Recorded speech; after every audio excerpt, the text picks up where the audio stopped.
લોચો ખાવા, ખમણ ખાવા, જ્યાં બહુ ફેમસ છે. અમારે અમદાવાદનું ઘી કાંટાની અંદર આવેલું છે, બહુ મસ્ત છે. આ અમારી યશવી લોચો ખાય છે. યશવી કેવો લાગ્યો લોચો? મસ્ત છે. અમારે યશવીનો અહીંનો લોચો બહુ ભાવે. સવારમાં એની ઈચ્છા થાય કે આપણે નાસ્તો કરવો છે તો અહીંયા પૂજારા ખમણ હાઉસમાં આવી જાય, ત્યાં લોચો મળી જાય. તમે પણ મને કહેજો કે કદાચ તમે આવેલા છો. અહીંયા જો આટલી વસ્તુઓ મળે છે. પાટીદાળના ખમણ, નાયલોન ખમણ, ટમટમ, ડબલ મરી ખમણ, સેવ ખમણી ચીઝ, લોચો બધું મળે અહીંયા. બરાબર છે.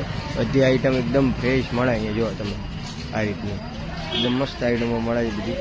અને બધું મેનુ છે, મજા આવે. આ રીતનો લોચો છે એકદમ પ્યોર. આપણે સુરત તો જઈ ના શકીએ તો આપણે અહીંયા જ ખાઈ લઈએ છીએ લોચો. બહુ મસ્ત બનાવે છે લોચો અને એકદમ સ્પેશિયલ હોય છે. આપણે ગરમા ગરમ તીખો તંતણાટ, જેને સ્પાઇસી ખાવાની ઈચ્છા હોય ને એના માટેનો લોચો છે, બહુ મસ્ત છે. જો આ રીતે વાટીદાળના ખમણ ભાવે એટલે આપણે વાટીદાળના ખમણ લઈ લીધા છે. બરાબર. યશવીને લોચો ખાવો તો એનો લોચો પતી ગયો છે એટલે આપણે વાટીદાળના ખમણ લીધા છે.